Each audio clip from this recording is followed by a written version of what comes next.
Urwandiko rwa mbere rwanditswe na Yohana, umutwe w'amagambo uravuga uti jambo ahinduka umuntu. Murongo wa mbere. Uwahozeho uhereye mbere na mbere, uwo twumvise, uwo twiboneye n'amaso yacu, kandi uwo twitegereje intoki zacu zikamukoraho, ari we jambo ry'ubugingo. Kandi ubwo bugingo bwarerekanywe, turabubona, turabuhamya, kandi none turababwira iby'ubwo bugingo buhoraho. Bwahoranye na Data wa twese, tukabwerekwa. Ibyo twabonye tukabyumva, nibyo tubabwira kugira ngo namwe mufatanye natwe, kuko ubwacu dufatanije na Data wa twese n'umwana we Yesu Kristo. Ibyo nibyo tubandikiye kugira ngo umunezero wanyu ube mwinshi. Umurongo wa 5, umutwe w'amagambo uravuga ngo utagendera mu mucyo w'Imana nta sano afitanye nayo. Ubu nibwo butumwa twumvise buvuye kuri we, tukabubabwira yuko Imana ari umucyo, kandi ko muri yo hatari umwijima na muke. Nituvuga yuko dufatanije nayo tukagendera mu mwijima, tuba tubeshye tudakurikiza ukuri. Ariko rero iyo tugendeye mu mucyo nk'uko nayo iri mu mucyo, tuba dufatanije ubwacu, kandi amaraso ya Yesu umwana wayo atwizaho ibyaha byose. Umurongo wa 8, umutwe w'amagambo uravuga ngo kwatura ibyaha byacu no kubibabarirwa. Umurongo wa 8, nituvuga yuko ari nta cyaha dufite, tuba twishutse, ukuri kuba kutari muri twe. Ariko nitwatura ibyaha byacu, niyo yo kwizerwa kandi ikiranukira kutubabarira ibyaha byacu no kutwezaho gukiranirwa kose. Nituvuga yuko ari nta cyaha twakoze, tuba tuyise umunyabinyoma, kandi n'ijambo ryayo ntiriba riri muri twe. Bana banjye bato,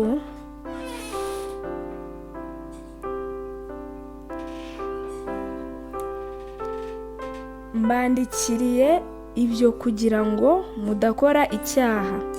Icyakora nihagira umuntu ukora icyaha, dufite umurengezi kuri Data wa twese, ari we Yesu Kristo ukiranuka. Uwo ni we mpongano y'ibyaha byacu, nyamara si ibyaha byacu gusa, ahubwo ni iby'abari mu isi bose. Urwandiko rwa mbere rwa Yohana, ibice 2. Umurongo wa mbere. Bana banjye bato, mbandikiriye ibyo kugira ngo mudakora icyaha. Icyakora nihagira umuntu ukora icyaha, dufite umurengezi kuri Data wa twese, ari we Yesu Kristo ukiranuka.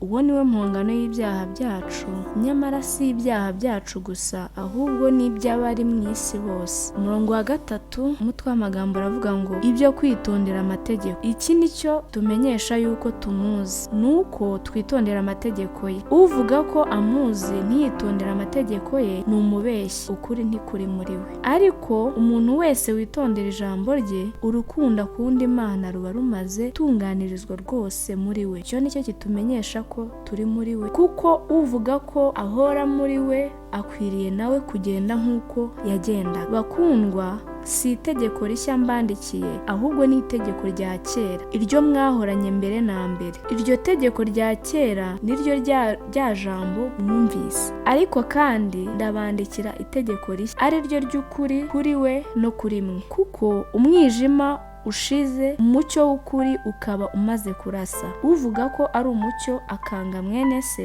aracyari mu mwijima na bugingo n'ubu. Ukunda mwene se aguma mu mucyo, nta kigusha kiri muri we. Naho uwanga mwene se ari mu mwijima, kandi agendera mu mwijima, ntazi ahajya, kuko umwijima wamuhumye. Ndabandikiye bana bato, kuko ibyaha byanyu mwabibabariwe kubw'izina rye. Namwe base, ndabandikiye kuko mwamenye uwahereye mbere na mbere. Ndabandikiye basore, kuko mwanesheje umubi. Ndabandikiye bana bato, kuko mwamenye data wa twese. Ndabandikiye base kuko mwamenye uwahozeho mbere na mbere. Ndabandikiye basore kuko mufite imbaraga kandi ijambo ry'Imana rikaguma muri mwe, mukaba mwaranesheje wa mubi. Ntimugakunde iby'isi cyangwa ibiri mu isi. Umuntu nakunda iby'isi, gukunda data wa twese ntikuba kuri muri we. Kuko ikiri mu isi cyose ari irari ry'umubiri, ari n'irari ry'amaso cyangwa kwibona ku by'ubugingo, bidaturuka kuri data wa twese, ahubwo bituruka mu isi. Kandi isi irashirana no kwifuza kwayo, ariko ukora iby'Imana ishaka azahoraho iteka ryose. Umurongo wa 18 umutwe w'amagambo uravuga ati ibya Antikristo. Bana bato, tugeze mu gihe cy'imperuka, kandi nk'uko mwumvise yuko Antikristo azaza,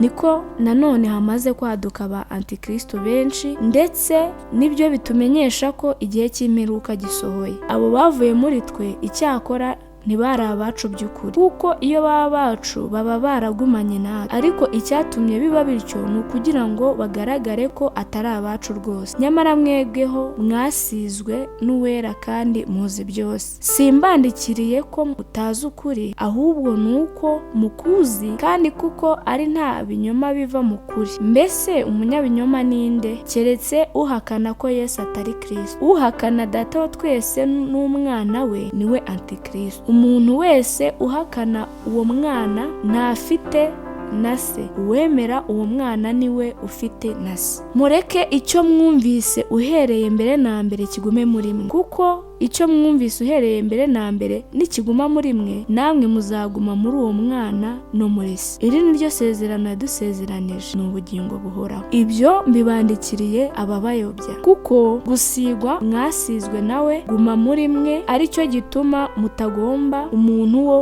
kubigisha. Kandi nk'uko uko gusiga kwe kubigisha byose kukaba ari uk'ukuri atari ibinyoma, kandi nk'uko kwabigishije mube ko muguma muri we. Nanone bana bato, mugume muri we, kugira ngo niyerekanwa tuzabone uko dutinyuka, tutabebera imbere ye ubwo azaza. Ubwo muzi ko ari umukiranutsi, mumenye nuko umuntu wese ukiranuka yabyawe nawe. Urwandiko rwa mbere rwa Yohana, ibice 3, umurongo wa 1, umutwe w'amagambo uravuga ngo abana b'Imana n'abana ba Satana bari bo. Nimurebe urukundo ruhebuje data wa twese yadukunze, rwatumye twitwa abana b'Imana, kandi niko turi. Nicyo gituma ab'isi batatumenye kuko batayimenye. Bakundwa, ubu turi abana b'Imana, ariko uko tuzamera ntikurerekanwa. Icyakora icyo tuzi ni uko Yesu niyerekanwa tuzasa nawe, kuko tuzamureba uko ari. Kandi ufite ibyo byiringiro muri we yiboneza nk'uko uwo aboneye. Umuntu wese ukora icyaha aba agomye, kandi icyaha nibwo bugome. Muzi yuko uwo yerekaniwe gukuraho ibyaha, kandi nta cyaha kimurimo. Umuntu wese uguma muri we ntakora ibyaha. Umuntu wese ukora ibyaha ntiyamubonye kandi ntiyamumenye. Bana bato, ntihakagire ubayobya. Ukiranuka niwe mukiranutsi nk'uko uwari umukiranutsi. Ukora ibyaha ni uwa Satani, kuko uhereye mbere na mbere Satani akora ibyaha. Ibyo umwana w'Imana yerekaniwe ni ukugira ngo amareho imirimo ya Satani. Umuntu wese wabyawe n'Imana ntakora ibyaha, kuko imbuto yayo iguma muri we, kandi ntabasha gukora ibyaha kuko yabyawe n'Imana. Icyo nicyo kimenyekanisha abana b'Imana n'abana ba Satani. Umuntu wese udakiranuka cyangwa udakunda mwene se si uw'Imana. Ubwo nibwo butumwa mwumvise uhereye mbere na mbere, ngo dukundane, tutamera nka Kayini wari uw'umubi akica murumuna we. Mbese icyatumye amwica ni uko ingeso ze zari mbi, naho iza murumuna we zikaba nziza. Bene data, nimutangazwe nuko ab'isi babanga. Twebwe tuzi yuko twavuye mu rupfu tukagera mu bugingo, kuko dukunda bene data. Udakunda aguma mu rupfu. Umuntu wese wanga mwene se ni umwicanyi, kandi muzi yuko ari nta mwicanyi ufite ubugingo buhoraho muri we. Iki nicyo kitumenyesha urukundo icyo ari cyo, ni uko Yesu yatanze ubugingo bwe ku bwacu. Natwe ikidukwiriye ni uko twatanga ubugingo bwacu ku bwa bene data. Ariko se ufite ibintu byo mu isi akareba ko mwene se akennye akamukingira imbabazi ze, urukundo rw'Imana rwaguma muri we. Bana bato, twe gukundana urumamo mu magambo cyangwa ururimi, ahubwo dukundane mu byo dukora no mu by'ukuri. Icyo nicyo kizatumenyesha ko turi ab'ukuri, tukabona uko duhumuriza imitima yacu imbere yayo. Nubwo imitima yacu iducira urubanza, kuko Imana iruta imitima yacu kandi izi byose. Bakundwa, imitima yacu nitaducira urubanza turatinyuka imbere y'Imana, kandi icyo dusaba cyose tugihabwa nayo, kuko twitondera amategeko yayo tugakora ibishimwa imbere yayo. Itegeko ryayo ni uko twizera izina ry'umwana wayo Yesu Kristo, tugakundana nk'uko yadutegetse, kandi uwitondera amategeko yayo aguma muri yo, nayo ikaguma muri we. Kandi kitumenyesha ko iguma muri twe ni umwuka yaduhaye. Urwandiko rwa mbere rwa Yohana, ibice 4 umurongo wa mbere, umutwe w'amagambo uravuga ngo itandukaniro ry'imyigishirize y'ibinyoma n'iy'ukuri. Bakundwa, ntimwizere imyuka yose, ahubwo mugerageze imyuka ko yavuye ku Mana, kuko abahanuzi b'ibinyoma benshi badutse bakaza mu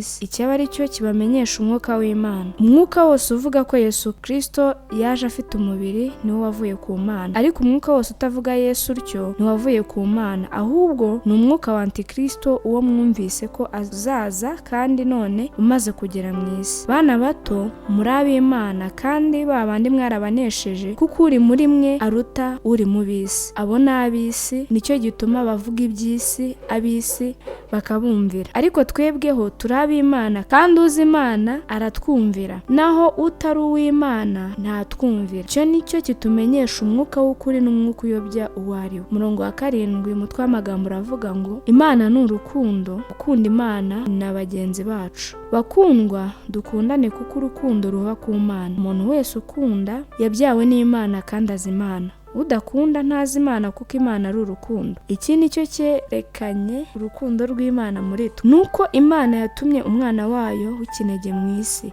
kugira ngo tubone uko tubeshwaho nawe. Muri iki nimo urukundo ruri, si uko twebwe twakunze Imana, ahubwo nuko Imana ariyo yadukunze igatuma umwana wayo kuba impongano y'ibyaha byacu. Kundwa, ubwo Imana yadukunze ityo, natwe dukwiriye gukundana. Uhereye kera kose ntihigeze kubaho umuntu wabonye Imana, nyamara nidukundana Imana iguma muri twe, urukundo rwayo rugatunganirizwa muri twe rwose. Iki nicyo kitumenyesha ko tuguma muri yo, nayo ikaguma muri twe, nuko yaduhaye ku umwuka wayo. Natwe twarabibonye, kandi duhamya ko Data wa twese yatumye umwana we kuba umukiza w'abari mu isi. Uvuga yuko Yesu ari umwana w'Imana, Imana iguma muri we, nawe akaguma mu Mana. Natwe twamenye kandi twizeye urukundo Imana idukunda. Imana ni urukundo, kandi uguma mu rukundo aguma mu Mana, Imana ikaguma muri we. Ibyo nibyo bimaze gutunganya rwose urukundo muri twe, kugira ngo tuzatinyuke ku munsi w'amateka, kuko ukari ariko turi muri iyi si. Urukundo ntiharimo ubwoba, ahubwo urukundo rutunganijwe rwose rumara ubwoba, kuko ubwoba buzana igihano, kandi ufite ubwoba ntiyari yashyikira urukundo rutunganijwe rwose. Turayikunda kuko ariyo yabanje kudukunda. Umuntu navuga ati nkunda Imana akanga mwene se, aba ari umunyabinyoma, kuko udakunda mwene se yabonye atabasha gukunda Imana atabonye. Kandi dufite iri tegeko ryavuye kuri yo, ngo ukunda Imana akunde na mwene se. Urwandiko rwa mbere rwa Yohana, ibice 5 umurongo wa mbere, twamagambo uravuga ngo ibyo kwizera Yesu n'amaherezo yabyo. Uwizeye wese yuko Yesu ari Kristo niwe wabyawe n'Imana, kandi ukunda wese iyabyaye akunda n'uwabyawe nayo. Iki nicyo kitumenyesha ko dukunda abana b'Imana, nuko dukunda Imana tugakurikiza amategeko yayo, kuko gukunda Imana ari uko twitondera amategeko yayo, kandi amategeko yayo ntarushya, kuko icyabyawe n'Imana cyose kinesha iby'isi, kandi uko niko kunesha kwanesheje iby'isi, ni ukwizera kwacu. Ninde unesha iby'isi keretse uwizera yuko Yesu ari umwana w'Imana. Niwe Yesu Kristo waje agaca mu mazi n'amaraso, si mu mazi yonyine ahubwo ni amazi n'amaraso nayo, kandi umwuka niwe ubihamya, kuko umwuka ari ukuri. Ibihamya ni bitatu: umwuka n'amazi n'amaraso, kandi ibyo bitatu birahuje. Ubwo twemera ibyo abantu bahamya, iby'Imana ihamya birabiruta, kuko iby'Imana ihamya